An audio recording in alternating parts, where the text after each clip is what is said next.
Well, good morning. More than 3.3 million vaccine doses have been administered in our city, now including more than 105,000 doses this past weekend alone. That huge number includes the more than 26,000 doses administered yesterday at Toronto Vaccine Day at Scotiabank Arena. And I want to say thank you. It was an incredible event, and I want to say thank you to our partners, including in particular UHN and Michael Garron Hospital. They did all the healthcare part of this, and of course MLSE, Maple Leaf Sports and Entertainment, and Scotiabank helped us with the facilities and with other things that made the occasion enjoyable for people. But the real heart and soul of the whole thing was the hundreds, literally hundreds. I think the estimates were about 800 people who came out, some staff, but many others volunteers, to help make sure the day was as well organized as it was, and I think met the satisfaction of all the people, the 25,000 plus people who came out. I want to also thank the people who did come out to get vaccinated yesterday. It really was quite something. I stood there for several hours talking to people in the lineups which were moving. It wasn't really a lineup where you stood for very long, which is a good thing. And I think those people did something for themselves and for their families and co-workers, and they helped make a little bit of history. I wasn't too hung up on whether we set records or not, but I just thought the notion of having thousands of vaccinations take place on a given day at such an important stage in our battle with COVID-19 was very important. We're making great progress in the vaccination effort, and I firmly believe that it will help protect our city as we move into stage 2 on Wednesday, when quite literally hundreds of additional businesses will be able to open their doors. As of this morning, everyone in Toronto, including young people aged 12 to 17, is eligible to book an accelerated second dose of COVID-19 vaccine. To accommodate this surge in demand for vital second doses, and the second doses are vital for everybody without exception, I'm announcing today that the City of Toronto immunization clinics will be adding 375,000 vaccination appointments, 125,000 appointments for the week of July 5th, 125,000 appointments for the week of July 12th, and another 125,000 appointments for the week of July the 19th. These appointments will be available in the provincial booking system tomorrow morning. These 375,000 appointments build on Team Toronto's success with Toronto Vaccine Day, where 26,771 people were vaccinated, and it will help us continue the city's progress towards getting people fully vaccinated. We had a presentation on this morning, as we normally do, and you can see that there are areas of the city where we have to continue with our work to make sure that these vaccinations are accessible to people who might have a little more difficulty for one reason or another getting themselves vaccinated, first or second dose. I want as many people as possible fully vaccinated over the next 2 weeks so that we are prepared as best we can be to move into step 3 of the reopening, because obviously step 2 comes about this week and we want to move to step 3 as soon as is possible. More than 35% of Toronto adults are already fully vaccinated. That number is from the last public health dashboard, which was put out last Thursday. So I anticipate we will see those numbers jump even higher this afternoon when that dashboard is updated based on the weekend's activities. And that's especially the 25,000 plus of the vaccines given at Scotiabank Arena yesterday were second dose, and so that will affect that number in a positive way. As of this morning, second dose appointments can be booked by anyone who received a first Pfizer or Moderna vaccine at least 28 days ago, or who received a first AstraZeneca vaccine at least 8 weeks ago. If you're eligible, please get your second dose. 1 dose of vaccine is good, but 2 is much, much better and represents the best protection against COVID-19 and the Delta variant. So please don't put it off. Don't say you'll do it after the summer is over, or don't say you'll do it when things get quieter. It is now that is the right time to do this in many different respects. We're not letting up on our first dose efforts either. Those are important. You know, it's an accomplishment for us as a city to have moved in a pretty fast order to get 75+% of people with a first dose, but that still leaves a significant number who have not had a first dose.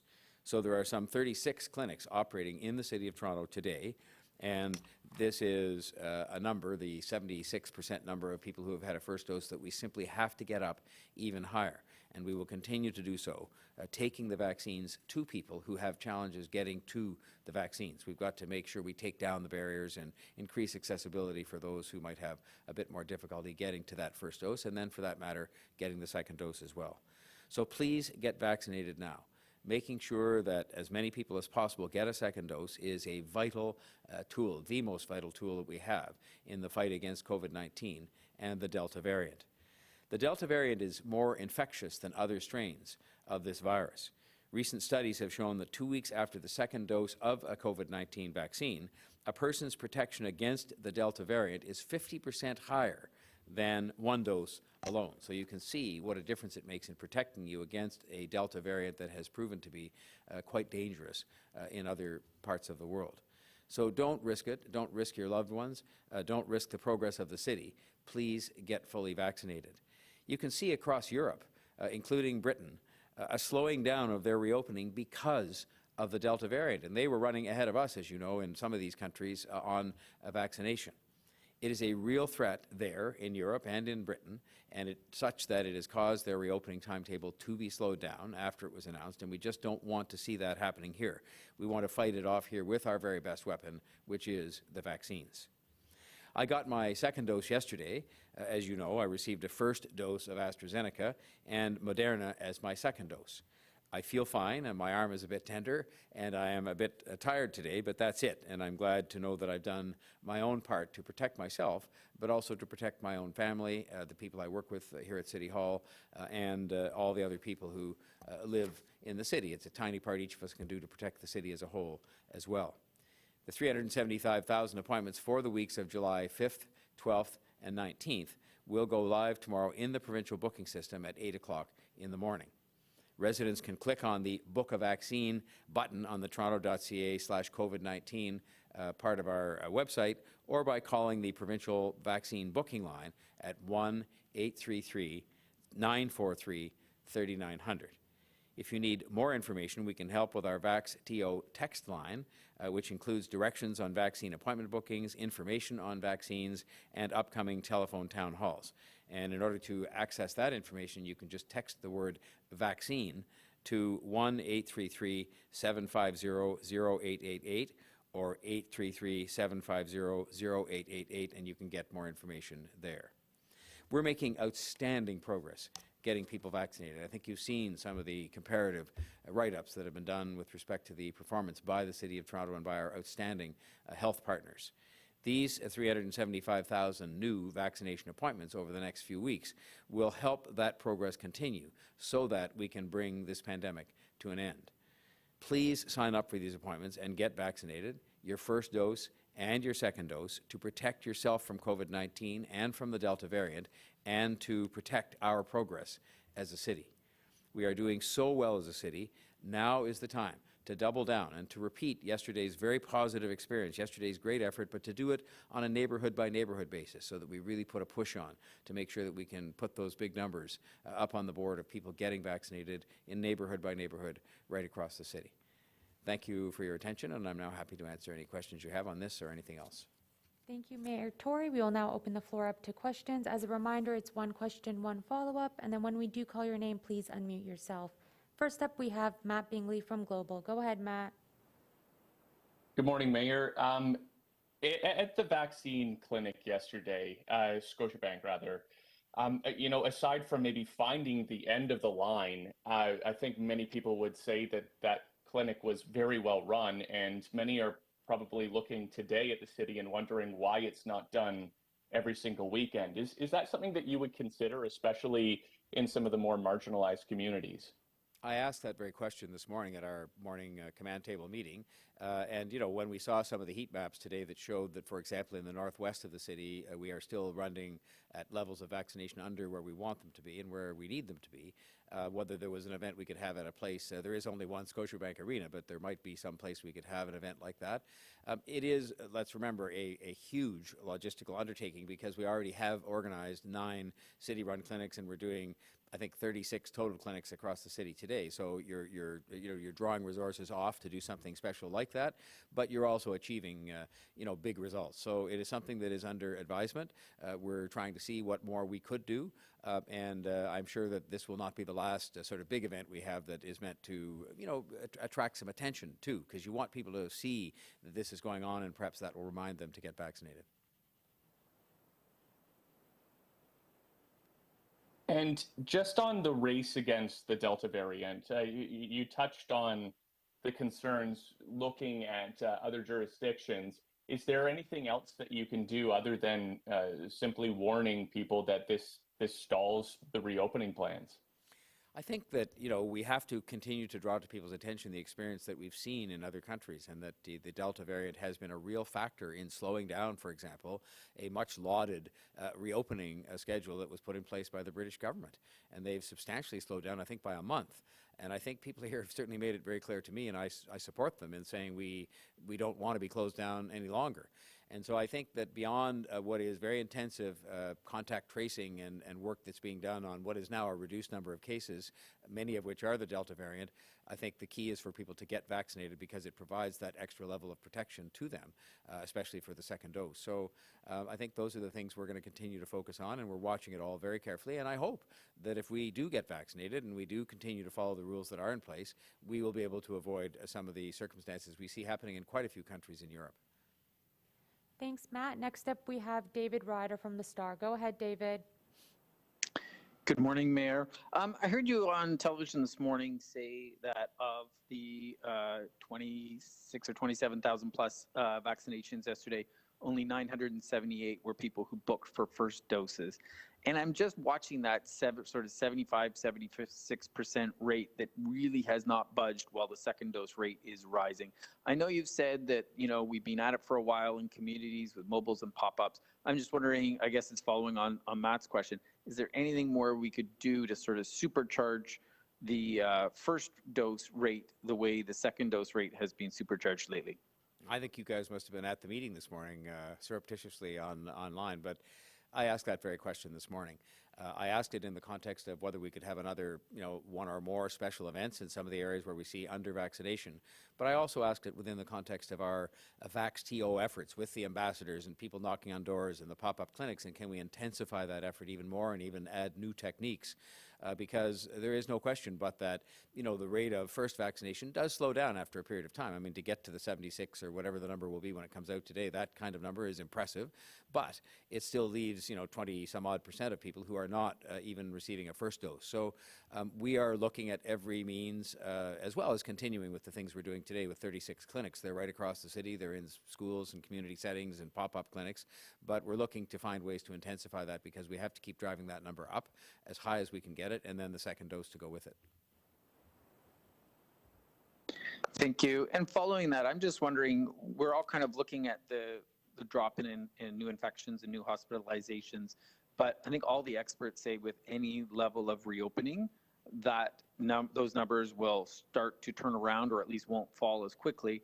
And unlike the other reopenings, this time we have vaccination, but we also have this highly infectious Delta variant. Have you had any briefings in all those questions you asked about whether we're going to see, if not a wave, then see a greater number of Delta cases presenting themselves in Toronto? Well, Dr. Davila and Dr. Lamptey, who we rely on for this information, have been keeping us up to date with respect to the Delta variant on a continuous basis since it first popped up. And I can only say that there has been no talk of a fourth wave.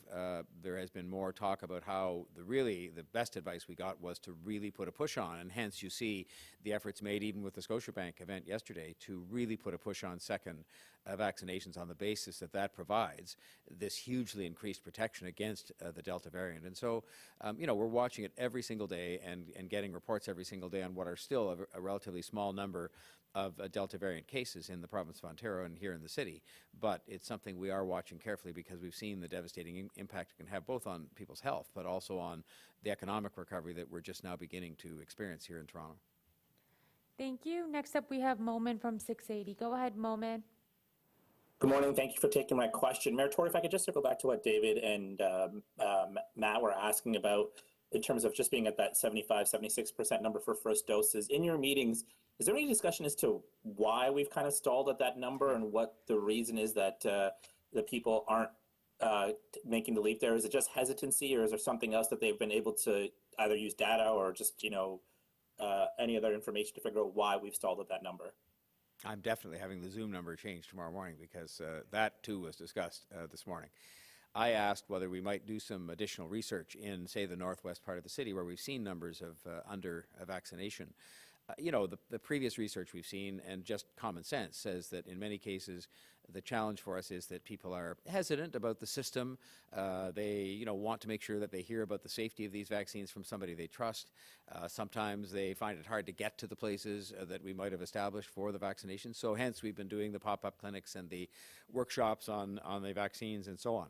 So I will just say to you that we're going to be looking into that in every which way that we can. One of the great things we have is a lot of data on who has got vaccinated, almost down, as you know, to the postal code. And so, in fact, down to the postal code, so that we can, start to take a look at that and see exactly who it is, demographically and otherwise. And as I said, we're looking at, any additional options that can supplement what I think is a really thorough VaxTO equity program. But we've got to do better. We've got to, get those people vaccinated. And I'm optimistic that the ambassadors and the town halls and all the things we're doing can help with that. But we've just got to keep the push on. And so if I could just change the subjects here and ask you about the renaming of Dundas. You've put out a release this morning saying that you're in support of exploring or in support of changing the name to something else. And I just wanted to ask you if you feel that opens the door, or you'd like to see the door open to exploring the names of other parks, streets, institutions in the city, as we learn, particularly in the last few weeks, that the history that we've been taught isn't necessarily the history that we have in the city, and whether we should consider all those other institutions and streets and things that we have named after other people. Well, one thing we can't have is to have, everybody out there making their own interpretation of history and making government decisions, important ones, and community decisions on that basis. And so right now, for example, there are about 60 street names that have been brought to the city's attention that where it's claimed there's some, historical events that have happened that would cause those names to be reconsidered. And the good news out of this report is that the city manager and his team will be bringing forward a report in the spring that sets out a framework pursuant to which any example going forward can be considered as to whether it's appropriate. Because I think what you have to do is look at this in an orderly manner, and you are trying to make sure that, where you make a change, it is a thoroughly justified thing to do, based on a number of considerations. So I think there will be a framework in place, and in the meantime, I think, as you know, there's a moratorium in place on these changes until such time as we have a proper framework to deal with them. But this one, Dundas Street, was a case, by itself, in the sense that I had asked for a specific report in light of all the interest that and concern that existed in the community about Dundas Street and about Mr. Dundas, and we came back with a very thorough report, and including an extensive process of consultation on that subject. And so it could be dealt with on a one-off basis, and now does form the basis of a recommendation to City Council and to the Executive Committee. But I think otherwise we're going to have an orderly process that sees these things handled perhaps not that much differently than Dundas Street, but in an orderly fashion, as opposed to, people just deciding because there's a petition or some other such thing, no offense to that means automatically something's going to change. Okay, actually, we do have a question from Ji Yun from CP24. Go ahead. You'll just need to unmute yourself on your phone.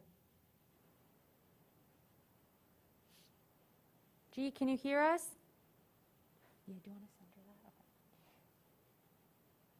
We'll just give it a couple seconds. It's okay. Oh, there. Hi there. There Okay. you are. Yep, we can hear you. Yep. Okay, thank you, Mayor. It's Jean Lee from CP24. A couple of questions. Just wanted to know, we've seen huge success with Cafe TO. Is this something that you will consider keeping as a regular thing moving forward once the pandemic is over? I was asked these questions in the last few days about Cafe TO and Active TO, and my answer is unequivocally yes. Now, we have to refine exactly what form they take in a post-pandemic environment and, learn from the experience that we're having at present with the Cafe TO installations, of which 1,000 plus restaurants are benefiting. Same with Active TO. Even this year when we didn't go back to exactly the same regime we had, there was some controversy about that. But I would very much like to see these become a permanent part of the city's life, because I think if you look at how the city feels and how it looks and how it's helping the hospitality business and how much people enjoy the Active TO, I think it's something people want, but in an appropriate manner, carefully thought out. And that's exactly what we'll do once we get through this summer, is I'd like to ask, for some recommendations on how we can make these initiatives permanent. And is that something you will also consider for some of the new bike lanes that have been installed? The bike lanes were put in, in all cases on the basis that they would be, they were principally to help people get around during the pandemic where they might have some concerns about traveling on public transit, for example.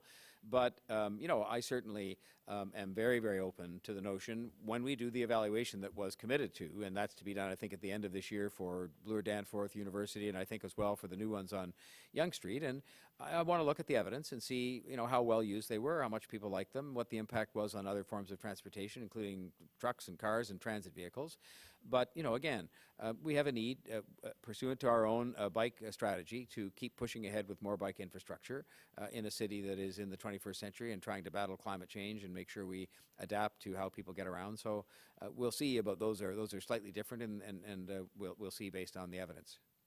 Okay, that's the last question for today. Thank you, everybody. Have a great Monday.